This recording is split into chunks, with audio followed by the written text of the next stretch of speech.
Hello everyone. আজি এই ভিডিওটিত আমি ম্যাথছৰ কেইটামান কেস ষ্টাডি বেস এমসিকিউ চাবলৈ ওলাইছো যিখিনি তোমালোকৰ সেবাৰ নতুন আহিত প্ৰস্তুত কৰা হৈছে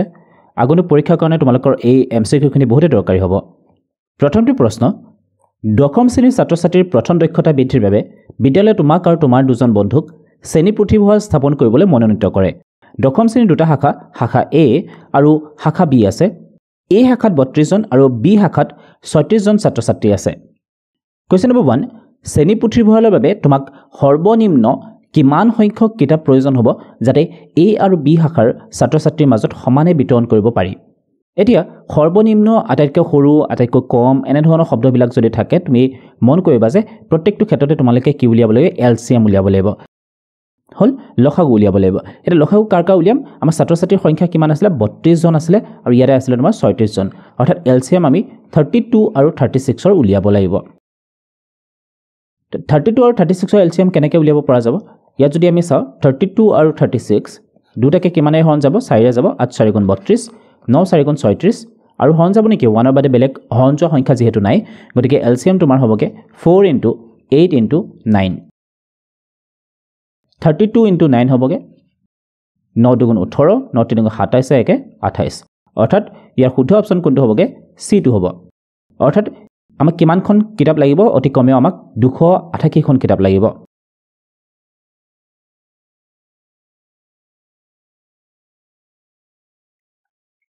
নম্বৰ 2 যদি দুটা ধনাত্মক অখণ্ড সংখ্যাৰ গুণফল সিহঁতৰ লসাগু আৰু গসাউৰ গুণফলৰ সমান হয় তেন্তে গসাউ 32 36 ৰ মান কিমান হ'ব বুলি তোমাক খুদিছে এতিয়া আমি জানো যে লসাগু পূৰণ গসাউ ইজ ইকুৱেল টু কি হয় সংখ্যা দুটাৰ পূৰণফল হয় সংখ্যা দুটাৰ পূৰণফল এতিয়া অকমান আগত আমি এলসিএম উলিয়াইছো 32 আৰু 36 ৰ কিমান পাইছিলো 288 পাইছিলো এটা তোমাক খুদিছে গসাউ কিমান হয় বুলি খুদিছে গসাউ আমি উলিয়াব লাগে সংখ্যা দুটা হল তোমাৰ 32 আৰু 36 এটা ইয়াৰ পৰা যদি HCF ৰ মান উলিয়াও তেতিয়া হলে HCF ইজ ইকুৱেল টু কিমান হ'বগে HCF is equal to 32 * 36 divided by এখিনি তললৈ গুচি আহিব 288 টো ইয়াতে আহি যাব এতিয়া অকমান আগত যদি তুমি মন কৰা ইয়াত কি আছিল 32 টো আছিল নহয় জানো 32 পূৰণ 9 কিমান হয়গে 288 32 * 9 288 গতিকে 32 ৰে 288 ক কিমান বাৰ যাব 9 বাৰ যাব 9 ৰে যদি মই 36 ক কাটো কিমান বাৰ যাব 4 বাৰ যাব অৰ্থাৎ যেটো গসাউ পালো হেতু হল তোমাৰ 4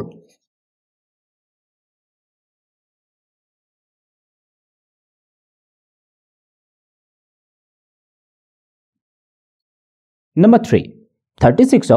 মৌলিক সংখ্যাৰ গুণফল হিচাপে প্ৰকাশ কৰিলে হ'ব এটা 36 ক যদি আমি মৌলিক সংখ্যাৰ গুণফল হিচাপত প্ৰকাশ কৰো তেতিয়া কেনেকুৱা হ'বগে এতিয়া মন কৰা 36 টোক আমি এনেকৈ লিখিব পাৰো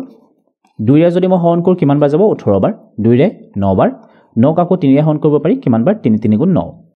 অৰ্থাৎ ইয়াতে 2 কিমান বাৰ পালো 2 দুবাৰ পালো অৰ্থাৎ 2 স্কয়াৰ ইনটু 3 কেইবাৰ পালো দুবাৰ পালো অৰ্থাৎ 3 স্কয়াৰ তো এই শুদ্ধ অপচন কোনটো হ'বগে এ টো হ'ব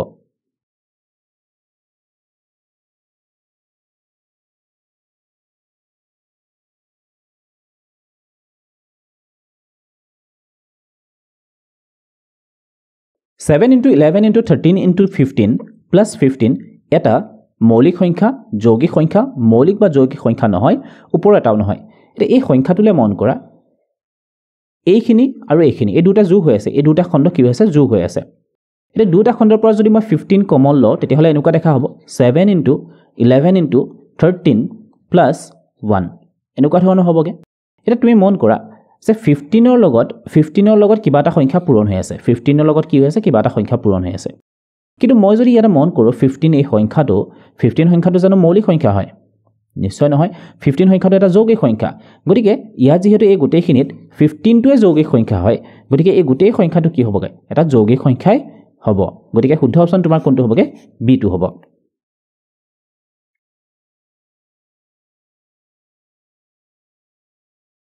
নম্বৰ 5 যদি p আৰু q ধনাত্মক অখণ্ড সংখ্যা হয় যেনে p ইজ ইকুৱেল টু তোমাক কি দিয়া আছে a b স্কয়াৰ আৰু q তোমাক দিয়া আছে a স্কয়াৰ b যত a b মৌলিক সংখ্যা বুলি কৈছে লসাগু p q কিমান হ'ব বুলি তোমাক খুদিছে এতিয়া যেতিয়া আমি লসাগু উলিয়াম তেতিয়া সদায় মন কৰিবা যে ইয়াত যদি আমি চাও a ইয়াত a ৰ ঘাত কিমান হৈ আছে 1 আৰু ইয়াত কিমান হৈ আছে 2 গতিকে যেতিয়া লসাগু লবা তেতিয়া বেছিটো ল'ব লাগে অৰ্থাৎ আমি a স্কয়াৰ টো ল'ম ঠিক একেদৰে b ক্ষেত্ৰটো আমি কি কৰিম b স্কয়াৰ টো ল'ম বেছি থকাটো ল'ব লাগে লসাগুৰ ক্ষেত্ৰত গসাউৰ ক্ষেত্ৰত ইয়াৰ উলুটাটো হয় গসাউৰ ক্ষেত্ৰত ইয়াৰ উলুটাটো হয় অৰ্থাৎ ইয়াত গসাউৰ ক্ষেত্ৰত কি হয় ইয়াৰ উলুটাটো হয় অৰ্থাৎ আমি কম থকা কেইটা ল'ম আটাইতকৈ সৰু থকা কেইটা ল'ম তো ইয়াৰ পৰা শুদ্ধ অপচন কোনটো হ'বগে বি টো হ'ব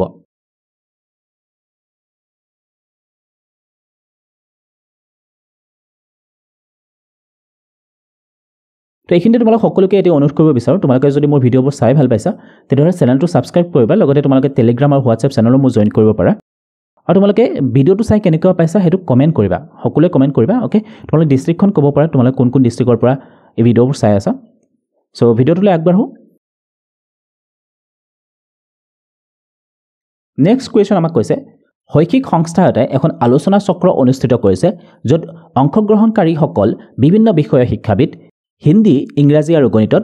অংশগ্ৰহণকাৰীৰ সংখ্যা ক্ৰমে 60 84 আৰু 108 এটা প্ৰশ্নটো কি কৈছে প্ৰতিটো কোঠাত একে সংখ্যক আৰু একে বিষয়ৰ অংশগ্ৰহণকাৰী বহিলে প্ৰতিটো কোঠাত বহিব পৰা সৰ্বোচ্চ অংশগ্ৰহণকাৰীৰ সংখ্যা কিমান হ'ব বুলি তোমাক সুধিছে তো ইয়াৰ আগৰ প্ৰশ্নত মই কৈছিলোঁ যে সৰ্বনিম্ন একেবাৰে সৰু আটাইতকৈ সৰু এনে ধৰণৰ সংখ্যাবোৰ থাকিলে আমি এলচিএম উলিয়াইছিলোঁ কিন্তু যদি তোমাক সোধে সৰ্বোচ্চ আটাইতকৈ ডাঙৰ আটাইতকৈ বেছি তেনে ধৰণৰ যদি সোধে তেতিয়াহ'লে তুমি এইচচিএফ উলিয়াব লাগিব কি উলিয়াব লাগিব এইচচিএফ গৰিষ্ঠ সাধাৰণ উৎপাদক কাৰ উলিয়াব লাগিব এই তিনিটা সংখ্যাৰ 60 84 আৰু 108 এতিয়া 60 84 আৰু 108 গসাউ আমি কেনেকৈ উলিয়াব পাৰোঁ 60 84 ছুটিহৰণৰ নিয়মত যদি আমি কৰি চাওঁ গোটেইকেইটাকে কিমানে হৰণ কৰিব পাৰি 6 ৰে কৰিব পাৰি 6 দুগুণ 60 6 4 গুণ 24 8 6 গুণ 48 ওকে আকৌ কিহেৰে হৰণ যাব আকৌ 2 ৰে হৰণ কৰিব পাৰি 5 দুগুণ 10 7 দুগুণ 14 9 দুগুণ 18 গতিকে গসাউ যদি হয় তেতিয়াহ'লে আমি 6 আৰু 2 ল'ব লাগিব এই দুটা সংখ্যাৰে যেহেতু সম্পূৰ্ণকৈ হৰণ গৈছে তিনিটাকে গতিকে গসাউ এই দুটা সংখ্যাৰ পূৰণফলটো হ'ব অৰ্থাৎ 6 into 2 which is equal to 12 B is the correct one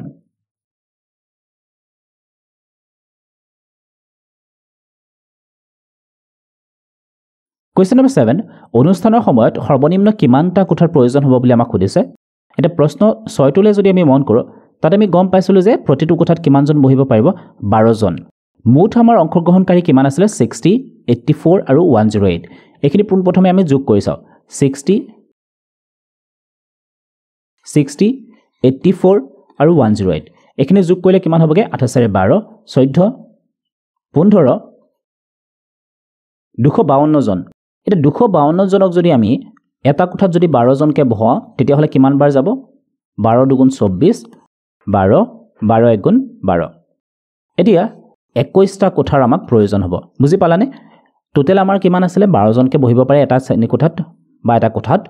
total আমাৰ পাৰ্টিসিপেন্ট আছিল 252 গতিকে এটা কোঠাত যদি 12 জন হয় তেতিয়াহ'লে আমাক টোটেল 21টা কোঠাৰ প্ৰয়োজন হ'ব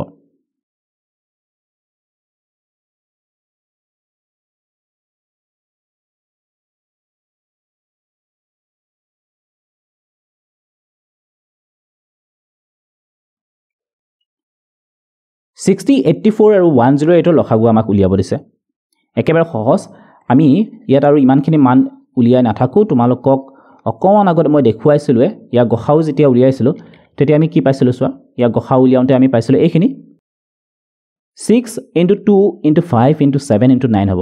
6 2 5 7 9 লসাউ হলে গোটেইখিনি পূৰণ কৰিব লাগিব 6 2 5 7 9 এটা এখিনি পূৰণ কৰিলে কিমান হ'বগে তোমাৰ 5 দুগুণ 10 হৈ গ'ল 7 6 গুণ 42 তাৰ লগত 9 পূৰণ কৰা 9 দুগুণ 18 9 4 গুণ 36 একে 37 ইয়াৰে 5 দুগুণ 10 হৈছিলে এটা শূন্য ইয়াতে লগাই দিয়া অৰ্থাৎ কিমান হ'বগে 3780 এই সংখ্যা তিনিটা লসাগু তোমাৰ হ'বগে 3780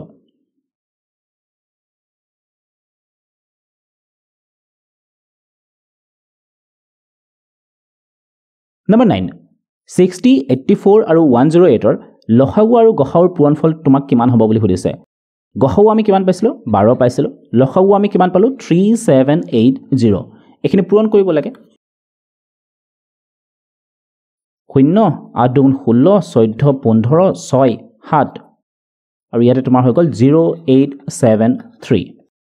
0634 454 45360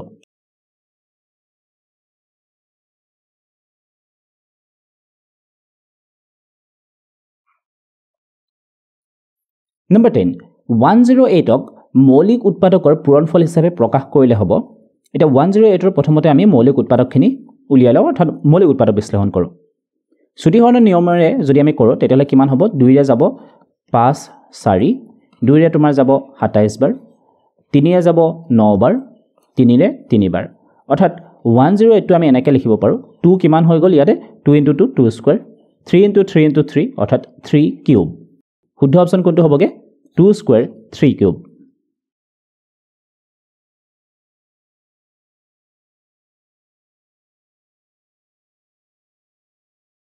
তলৰ চিত্ৰত অধিবৃত্ত আকৃতিৰ কেইটামান প্ৰাকৃতিক উদাহৰণ দিয়া হৈছে যিবোৰক দ্বিঘাত বহুপদৰ দ্বাৰা উপস্থাপন কৰা হয় অধিবৃত্তীয় ত্বৰণ হ'ল অধিবৃত্ত আকৃতিৰ ত্বৰণ গঠনত ইহঁতৰ বক্ৰতাই এক কাৰ্যক্ষম ভাৰসাম্য পদ্ধতিক প্ৰতিনিধিত্ব কৰে আৰু সেয়েহে দলং আৰু স্থাপত্যত বিভিন্ন ৰূপত ইয়াক পোৱা যায় এতিয়া তোমালোকে কিছুমান দৈনন্দিন জীৱনত এনেকুৱা আকৃতি বা গঠন দেখিবলৈ পোৱা য'ত আমি এনেকুৱা ধৰণৰ আৰ্কবিলাক দেখিবলৈ পাওঁ যিবিলাকৰ আকৃতি তোমাৰ কেনেকুৱা হয় অধিবৃত্তীয় আকৃতিৰ হয় দলংবিলাকতো আমি এনেকৈ দেখিবলৈ পাওঁ এতিয়া প্ৰশ্নটোলৈ আহোঁ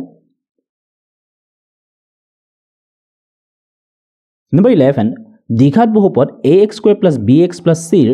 আদৰ্শ ৰূপত a b c কি হয় বুলি তোমাক সুধিছে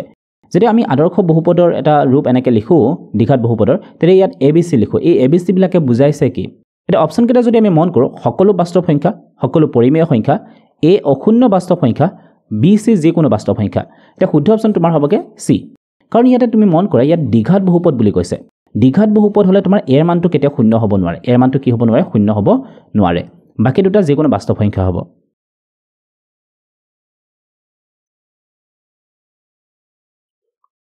নম্বৰ 12 যদি দ্বিঘাত বহুপদৰ মূলবোৰ সমান য'ত ভেদ নিৰূপক d = v² - 4ac তেন্তে d মান কি হ'ব ওকে যেতিয়া মূলবিলাক সমান বুলি কৈছে গতিকে ইয়াৰ ভেদ নিৰূপকটোৰ মান কি হ'বগে 0 হ'ব অৰ্থাৎ b² - 4ac মানটো কি হ'বগে 0 অৰ্থাৎ d = কি হ'বগে তোমাৰ 0 হ'বগে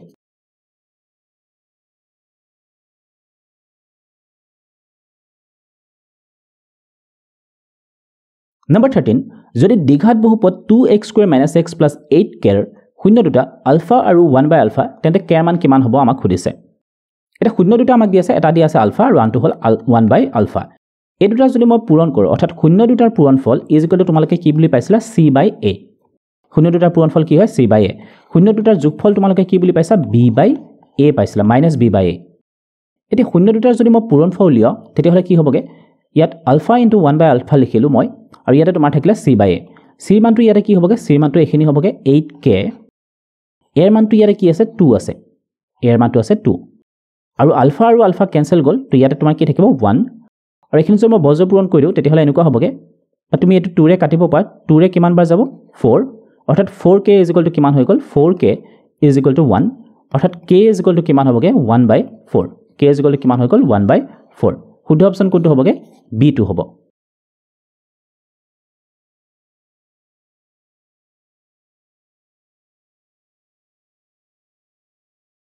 নম্বৰ 14 x² + 1 = 0 ৰ লেখডালে তোমাক সুধিছে x² + 1 = 0 ৰ লেখডালে অপচন কেইটা কি দি আছে x অক্ষক দুটা নিৰ্দিষ্ট বিন্দুত সেট কৰে x অক্ষক এটা বিন্দুত স্পৰ্শ কৰে x অক্ষক স্পৰ্শ নাইবা সেট নকৰে x অক্ষক স্পৰ্শ নাইবা সেট কৰে বুলি তোমাক দিয়া আছে এটা ইয়াৰ পৰা শুদ্ধ অপচন কোনটো হ'বগে এতিয়া ইয়াত যদি মই পোনপ্ৰথমে b² - 4ac মানটো উলিয়াবলৈ চেষ্টা কৰোঁ b² - 4c অৰ্থাৎ ইয়াৰ ভেদ নিৰূপক কিমান হ'ব ইয়াত b² মান অৰ্থাৎ b মান আছে জানো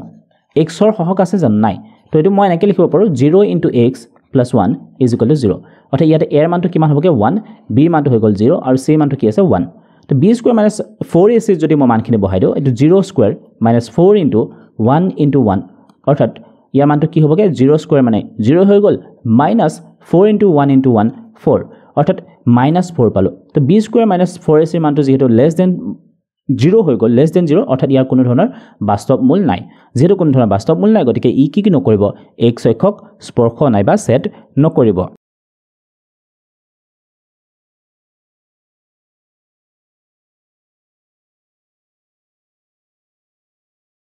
Number 15, যদি মূলবোৰৰ যোগফল -p আৰু মূলবোৰৰ গুণফল -1/p হয় তেন্তে দ্বিঘাত বহুপদটো হ'ব। এতিয়া আদৰ্শ আৰ্হিটো যদি আমি মন কৰোঁ, আদৰ্শ আৰ্হিটো তোমাৰ কি আছিল x² - alpha + beta into x + alpha beta, অৰ্থাৎ মূল দুটা যোগফল আৰু মূল দুটা পূৰণফলৰ সহায়ত আমি আদৰ্শ আৰ্হিটো লিখিব পাৰোঁ। এইটো আমি এনেকৈও লিখিব পাৰোঁ, k এটা ধ্ৰুৱক দি দিলোঁ, তো k * x² - alpha + beta x + alpha beta। এতিয়া ইয়াতে যেহেতু আমাক এই মানখিনি দিয়া আছে, অৰ্থাৎ আলফা প্লাছ বিটা, অৰ্থাৎ মূল দুটাৰ যোগফল আমাক দিয়া আছে -p, গতিকে ইয়াতে আমি লিখিব লাগিব -p * x প্লাছ মূল দুটাৰ পূৰণফল আমাক দিয়া আছে -1/p, অৰ্থাৎ ইয়াতে মই লিখিব লাগিব -1/p। এইটো এনেকুৱা হ'বগে k x² - কি হৈ যাব প্লাছ px, আৰু ইয়াতে প্লাছে মাইনাছে কি হ'বগে -1/p, গতিকে শুদ্ধ অপশ্যন কোনটো হ'বগে চিটো হ'বগে।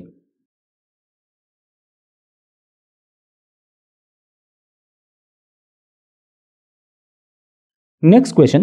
বাস্কেটবল আৰু ফুটবল খেল গোলাকাৰ বলৰ সহায়ত খেলা হয়। দুয়োটা খেলতে এজন খেলুৱৈয়ে বল ড্ৰিবল কৰিলেও বাস্কেটবল খেলুৱৈয়ে হাত আৰু ফুটবল খেলুৱৈয়ে ভৰি ব্যৱহাৰ কৰে। সাধাৰণতে ফুটবল বাহিৰত ডাঙৰ খেলপথাৰত আৰু বাস্কেটবল ঘৰৰ ভিতৰত কাঠৰ পৰা নিৰ্মিত কোৰ্টত খেলা হয়। ফুটবল আৰু বাস্কেটবলৰ উৎক্ষেপণ অৰ্থাৎ অনুসৰণ কৰা পথ অধিবৃত্ত আকৃতিৰ দ্বিঘাত বহুপদক উপস্থাপন কৰে। এতিয়া এই তথ্যখিনিৰ পৰা আমাৰ কিছুমান প্ৰশ্ন ইয়াতে কৰিছে। তো 16 নম্বৰ প্ৰশ্নটো কৰিছে কি অনুসৰণ কৰা পথ দেখুওৱা আকৃতিটো হৈছে, এই যে অনুসৰণ কৰিছিলে বলকেইটা যে অনুসৰণ কৰে, ফুটবল খেলতে হওক বা বাস্কেটবল খেলতে তোমালোকে মন কৰিবা, ইয়াতে আমি এনেকুৱা এটা কি পাওঁ অধিবৃত্ত আকৃতিৰ কি পাওঁ আৰ্ক এটা পাওঁ, নহয় জানো, চাপ এটা। তো ফুটবলৰ ক্ষেত্ৰতো তোমালোকে দেখিবলৈ পাবা। গতিকে এই চাপটো বা এই পথটো যিটো অনুসৰণ কৰা পথ, সেইটো আকৃতিটো কেনেকুৱা হয় বুলি কৈছে, সেইটো আকৃতিটো হ'ল এনেকুৱা যদি হয় তাক আমি অধিবৃত্ত আকৃতিৰ বুলি কওঁ।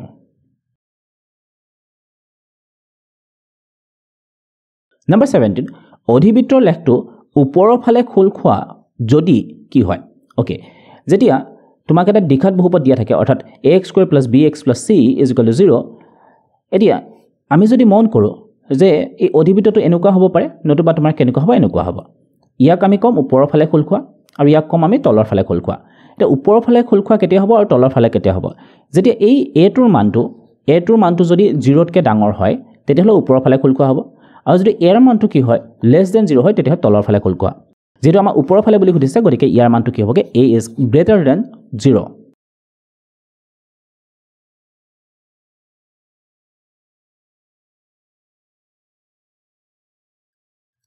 Number 18, লেখডাল মন কৰা আৰু উত্তৰ দিয়া। লেখটোত বহুপদটোৰ বাবে কিমান শূন্য আছে? এতিয়া এই লেখডালে কি কৰিছে, x অক্ষৰডালক এই অক্ষৰডালক কি কৰিছে তিনিটা বিন্দুত ছেট কৰিছে। এই তিনিটা বিন্দুৱে হ'ব তোমাৰ বহুপদটোৰ কাৰণে শূন্য। x অক্ষত যিমানটা বিন্দুতে কাটে সিমানটাই শূন্য হ'ব। তো তিনিটা বিন্দুত কাটিছে, গতিকে শুদ্ধ অপশ্যনটো তোমাৰ হ'বগে 3।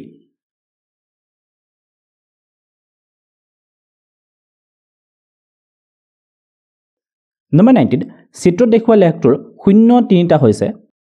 এতিয়া শূন্য তিনিটা কি কি হ'ব? ইয়াত তুমি যদি মন কৰা x অক্ষৰডালক ক'ত ক'ত কাটিছে, -3 বিন্দুত কাটিছে, -1ত কাটিছে আৰু 2ত কাটিছে। গতিকে শূন্য তিনিটা সেইকেইটা হ'ব -3, -1 আৰু 2।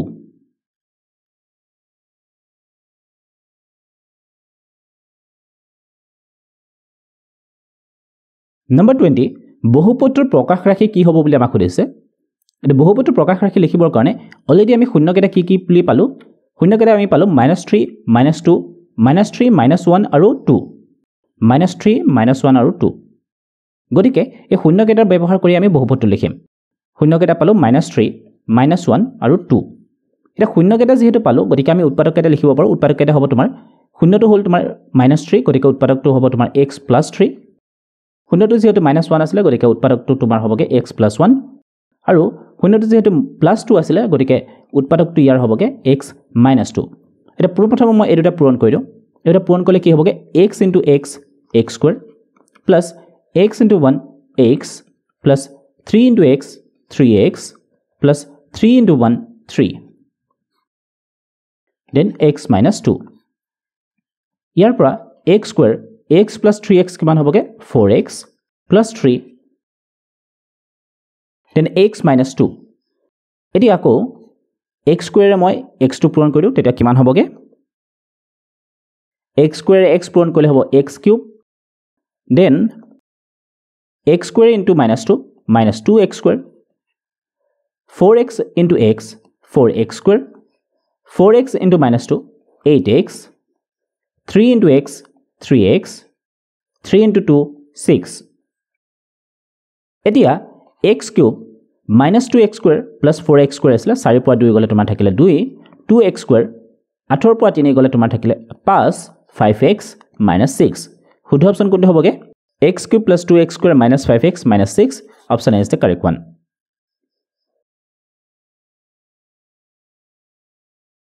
এখানে তোমালোক সকলোকে আকৌ এবাৰ অনুৰোধ কৰিব বিচাৰো তোমালোকে যদি ভিডিওবোৰ চাই ভাল পাইছা প্লিজ ডু সাবস্ক্ৰাইব আৰু তোমালোকৰ বন্ধুবিলাকৰ মাজতো শ্বেয়াৰ কৰিবা okay so thank you everyone have a nice day bye by